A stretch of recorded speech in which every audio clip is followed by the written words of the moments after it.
مخدوم علاء الدین علی احمد صابر کلیری، یہ حضور غوث پاک کے سگے پرپوتے ہیں۔ غوث پاک کے صاحبزادے سیدنا عبدالوہاب جیلانی، ان کے بیٹے سیدنا عبدالرحیم، اور ان کے بیٹے حضرت سیدنا صابر علی علاء الدین علی احمد صابر کلیری۔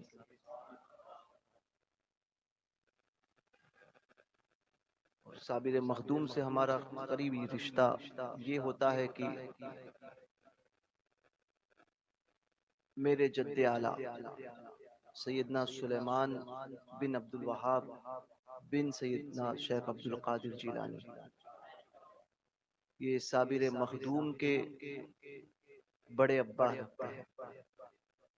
یعنی صابر مخدوم ایک بھائی کی اولاد ہے، اور ایک بھائی کی اولاد جو ہے وہ ہمارے خاندان میرے جد اعلیٰ۔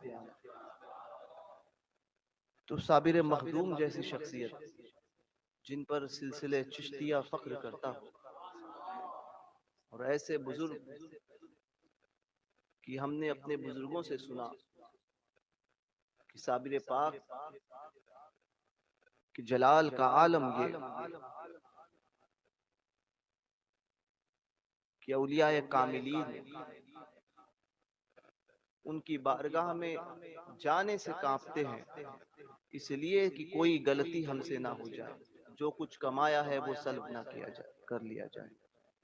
یہ ان کی نگاہ جلال کا عالم ہے۔ صابر پاک کے نام کی ایک فضیلت میں بتاتا ہوں، جو صابر مخدوم کا نام لیوا ہوگا، صابر پیا کلیری کے نام کا جو وظیفہ کرے گا، اگر کسی جنگل میں چلا جائے یا کھیتوں میں چلا جائے، اسے یہ ڈر ہو کہ اسے سانپ کاٹ لے، یہ ڈر ہو کہ سانپ کاٹ لے گا، تو وہ صابر پیا کا نام لیتا ہوا چلے، تو جو اس نام کا ورد کرتا ہوا چلے گا اس کو سانپ کبھی نہیں کاٹے گا۔ یہ اس نام کی برکت ہے۔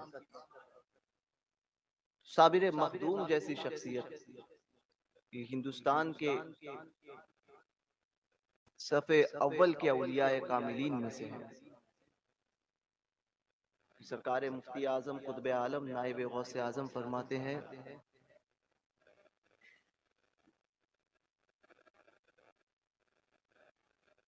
چیری کو اپنے چرن لگا دے، میں پڑھوں تورے پیاں صابر، اور چھتیاں لاگن کیسے کہوں میں، تم ہو اونچی ایڑیاں صابر۔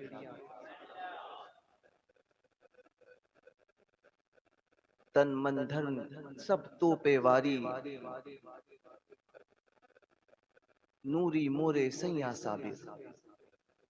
سرکار مفتی اعظم رضی اللہ تبارک و تعالیٰ عنہ اور اولیاء کاملین نے اور صابر مخدوم کے تعلق سے بابا فرید گنج شکر رحمۃ اللہ تعالیٰ علیہ نے فرمایا تھا کہ میرے صابر کا فیضان اس کے وصال سے 750 سال بعد ظاہر ہوگا۔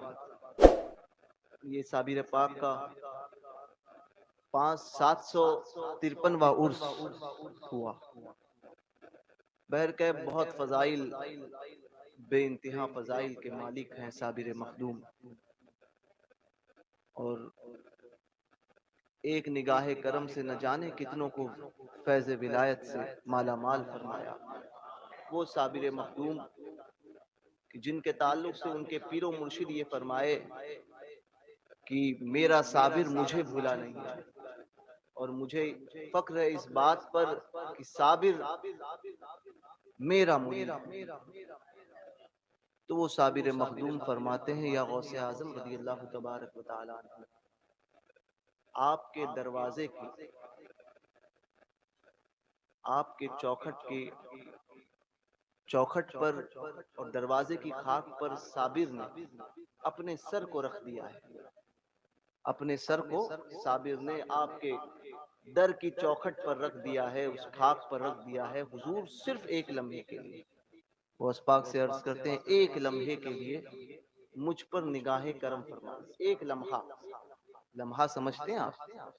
ایک لمحے کے لیے مجھ پر نگاہ کرم فرمائیے کہ آپ کی ایک نگاہ کرم، آپ کی ایک نگاہ کرم مجھے دونوں جہان کے لیے کافی ہے۔